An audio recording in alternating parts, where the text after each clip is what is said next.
Hello everyone, I'm Rachel from Harwood Willow. I've been teaching weaving workshops for a number of years now, and some of the same things crop up over and over again, some of the questions. So I thought I would just come on and do a few little videos to show you some of my techniques that might help you in your weaving journey. One of them that is quite useful is this little zigzag weave that I use when I'm making open work.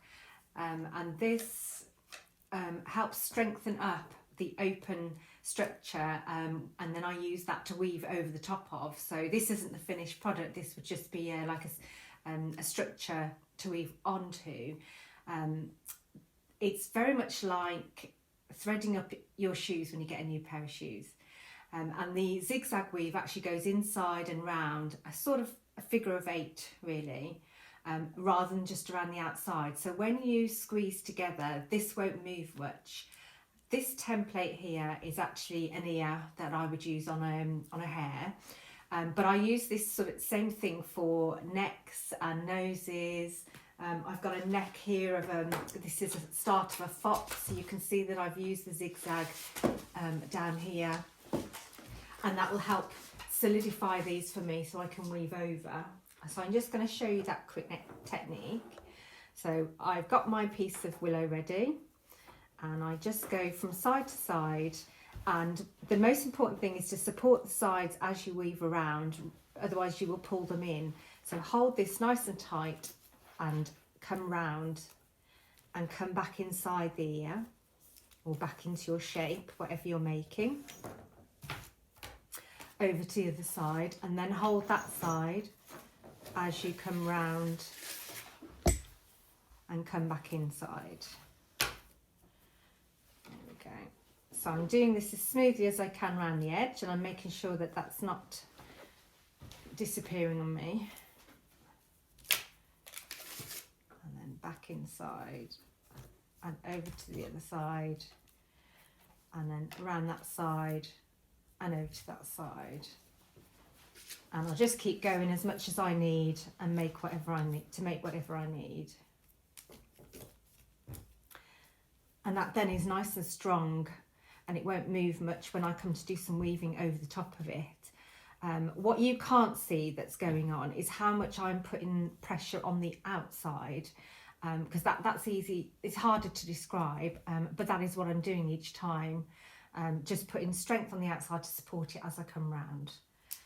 So that's one of my techniques that I use a lot. And then my other technique, which people ask me about a lot, is how to get nice long loops when you're doing the scribble weaving. When you first start off, you do get a lot of kinking in your rods until you get to know the willow more and get used to it and how it works and how you can control it. So this sort of thing.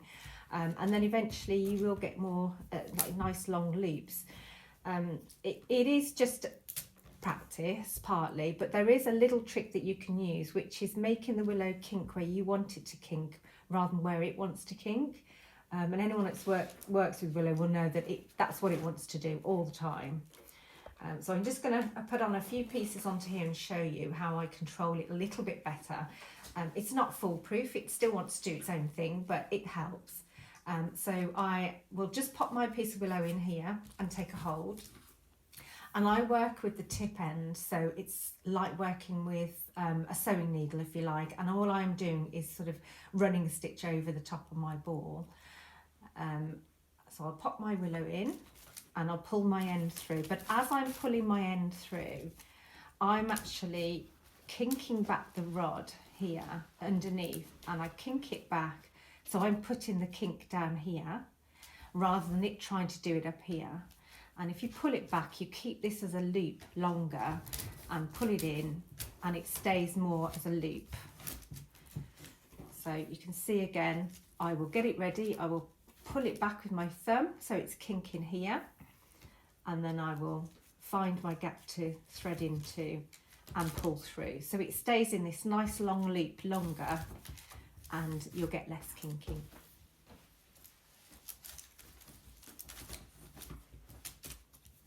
So those are the sort of things you can't see happening as I'm weaving, unless I've told you I'm doing it. and they are really useful, but it's just another thing for you to get used to. So don't worry about it too much. Don't get too fixated on it when you're first beginning. Just sort of bring it into your weaving techniques as you get a bit more experience. Hope you find that useful. Bye.